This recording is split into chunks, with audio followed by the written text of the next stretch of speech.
best deals I ever made are the ones that I walked away from. The no you're scared to say is the yes you're begging for later. I'm Tony Acosta. This is The Climb, the 8 nightmares every operator hits between 6 and 7 figures. Today, nightmare number 4, saying yes to bad deals. And this is who this is for, man. This is for the operator who's taking work he already knows that he shouldn't be taking. You know who you are. And yes, I've been there before too. By the end, here's what I want you to have. I want you to have a clear filter.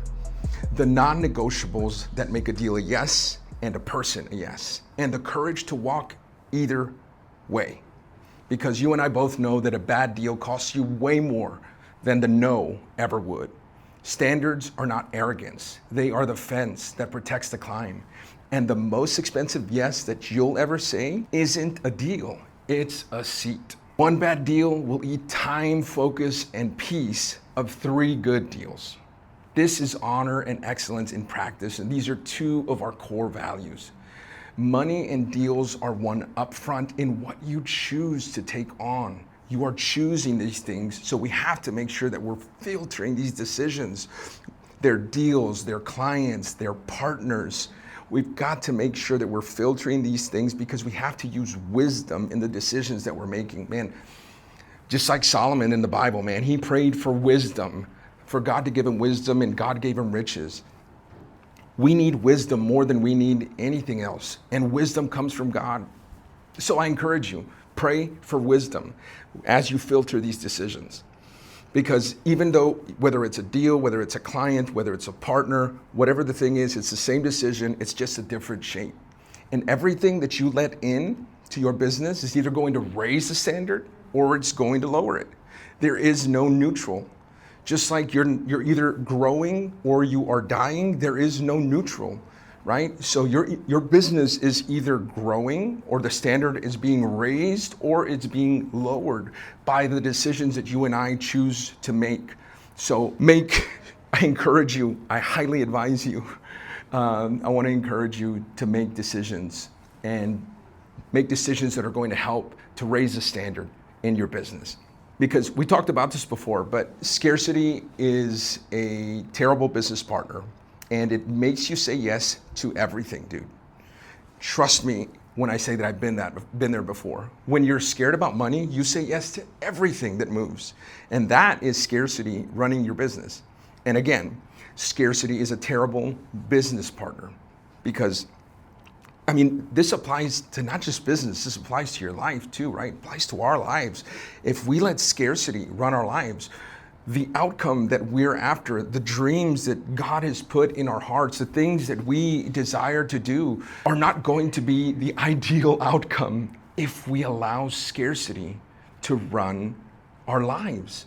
The same thing goes for our business because the truth is a bad deal, it doesn't just cost you, it blocks the good one sitting right behind it.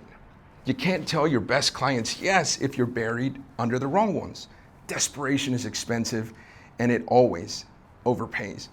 And I've got a great friend who is a pastor who I respect very, very much. And he would say this all the time, and it's the truth. I believe that everybody who's listening to me today is called by God and that God has placed you on the earth to do something great. But it's up to you, it's up to us to do the great thing that God has called us to do. And in order for us to do the great thing that God has called us to do, we have to say no to things. And we have to say no to the things that God has not called us to do. In order for us to do the thing that God has called us to do, we have to say no to the things that God has not called us to do, to make room for the thing that God has called us to do.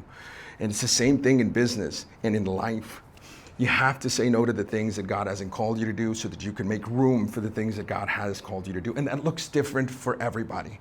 But this is the point, again, that we're driving home right now. So here's the same thing a little bit differently, and the version that nobody talks about. Scarcity hiring is the same disease. You're drowning, so you hire hands instead of the right hands. Trust me, early on did this a whole lot. You don't pick the right person, you pick the available person because you need relief today. raise your hand if you've been there. Say amen if you've been there. You pick whoever's available instead of the right one, exactly like the bad deal blocks a good deal. The person that shouldn't be in that seat will block the right one that should be in that seat. The thing about it is a bad deal shows up on the next statement, but a bad seat can take a while for it to show up. And because it shows up in everything that quietly did not get built, right, in what you're doing. And it costs more because a seat touches every client that you have. Every yes is also a no to the better deal, to the better person you won't have room for. Talked about this just a moment ago. And let me tell you right now about, because this was very common early on for me, the deal that I should have said no to. Oh my gosh, early on in business, you know how it is, being a business owner. Maybe some of you guys are unicorns and you didn't have this problem, but for those of you who can relate, early on, scarcity was my business partner more often than not. And because you're figuring things out, right? And oftentimes there was more month than there was money at the end of the month. And so I was like, dude, I gotta get this deal closed. I gotta get this done. And unfortunately for me, and I'm thankful because I learned from it, but still, it was a gut punch because I didn't just do it once, man. I did it probably a few times. I would deviate from processes to try and get the deal that I already had in place, that we already had in place, so that I could get the deal done. One example was a guy, this happened more than once, where somebody wanted to pay me half for the home when we would meet initially, and then they would pay me the other half later.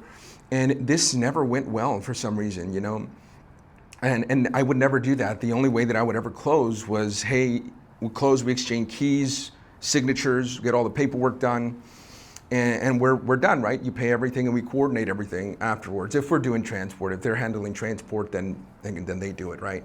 But I would deviate from the process of doing that all up front, and then it was such a pain to get in touch with these people again, or something was not done right, and they wanted, and even though we're still gonna make it right, they would hold on to the money. They'd be like, hey, I'm not gonna pay you. And this is another thing, and this is for a whole different episode, whole different conversation. You gotta have the right people on your team, because when you don't, we had a different transport team, and it was a very painful experience to say the least. And they cost us money more times than one. And in one particular case, they were holding on to money, the other half that they were gonna pay me, because something hadn't gotten done the way that they said that we had said it was supposed to be done. And they knew how it was supposed to be done. So, deviated from the process, let scarcity run the business, it took so much time, energy, and resources to cover that mess that was made in newspaper, if you will.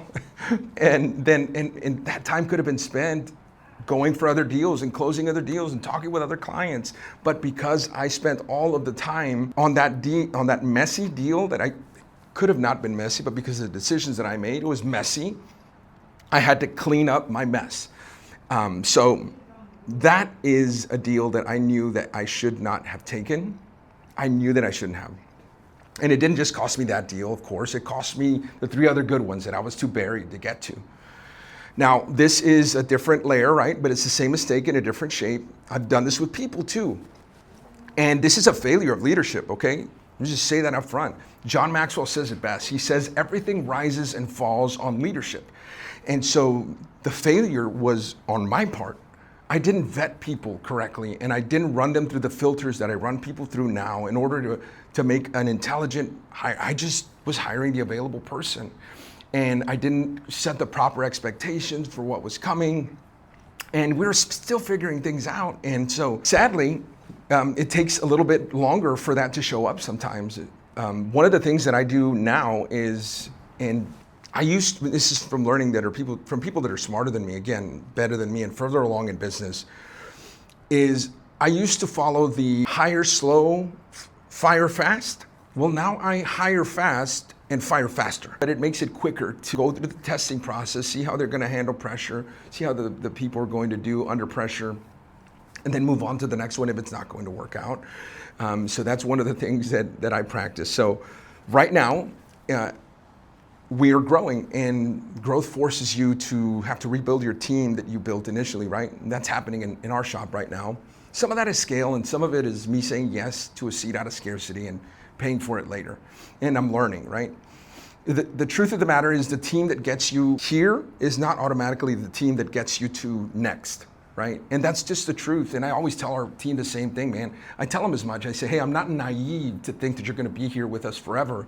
But for the time that you are here, I want to make sure that we're getting better and that we're helping you to get better as an individual, right? I love the philosophy of Coach John Wooden, who was he was a college coach for UCLA. And he cared so much about the individual more so than the role that they played. And that's the philosophy that I like to carry in what we do. So anyway, boring side note, but I think it's super, super valuable. But the truth is, the team that gets you here is not always what gets you to next. And honestly, this is just what growth costs. So we're rebuilding, not because something broke, but because the standard's gone up. And so things change as that happens. And the fix is truly a filter, a short list of non-negotiables. If a deal doesn't clear them, then it's a no. No matter, trust, and we do this now. We've gotten really good at this now. No matter how hungry you are, it's a no. The numbers work, the people are right, it fits what you actually do. You pick what those 3 non-negotiables are. So write down the 3 non-negotiables that make a deal a yes for you. And if your only yes right now is a gut feeling, then you're the only one who can run it, and that's not gonna pan out, right, as you scale. So write down the filter and let it protect you and let it protect your team and run your decisions through that filter for whether you take a deal or not. Because the truth is, a filter turns willpower into a system. You stop deciding deal by deal and you run it through the filter. So now run that exact same filter on the seats. 3 non-negotiables for a deal, 3 for a person. Have those, write them down, know what they are. These are what they do, how they do it, and whether they'd be right or get better. One of the things that we're big on is character before capability, because you can teach the job, but you can't teach the standard. You can't teach character. The honest test is, would I hire this person again today knowing what I know? If you flinch, you already have your answer. And here is the part that nobody tells you. You don't qualify somebody once. The standard rises every single time that you grow. So everybody requalifies at the next rung. That is what rebuilding your team actually means. And the kicker is it actually includes you, and it includes especially you, because the person that you were that got you to 6 figures isn't the person that you need to become or that you need to be in order for you to get to 7 figures. And the person that you are at 7 figures isn't the person that you need to become to get to 8 figures. You constantly have to requalify yourself, and that means rebuilding yourself constantly. You constantly have to be in growth mode. You have to be in growth mode if you want to take you and your team to the next level. So it especially includes you and not just your team. Even the operator has to requalify for his own company every year. Some people are going to climb with you. Some people got you to this rung and stop here, and both can be honorable, but only one keeps the seat. Now, that's not cold. It's the opposite. It's telling somebody the standard out loud, and that's the most respectful thing that you can do. Your filter is how you protect the upfront decision that actually makes you money. So before your next deal, write down 3 non-negotiables. Write them down, know what they are. Then flip the page and write down the 3 for the next person you let in. Same pen, same standard. Then hold the line on the very next one that doesn't fit. That no is the muscle. Build it this week. If you don't build it, it's going to atrophy, or you'll never have it, right? Standards only count when they cost you something. That is the rep. And the hardest rep isn't the deal that you turn down. It's the person that you don't hire because they're only good enough for now. Now, I'll help you build your filter and your standards for the deals you take and for the people that you let in so that you stop bleeding on both. I work with a group of operators, 3 to 4 at a time, one-on-one together, to climb this exact wall. It's $5,000. It's not for everybody. It's for the operator who's done staying stuck. If that's you, DM me the word operator and I'll send you the details. Now, I want you to hear me one more time. The best deals that I ever made are the ones that I walked away from, and the same is true for the seats. Write your 3 non-negotiables down this week for the deal and for the person. Then hold the line on the very next one that doesn't fit. Same place, same time, Thursday at noon. The climb continues. Nightmare number 5, revenue but no profit. I'll see you at the top.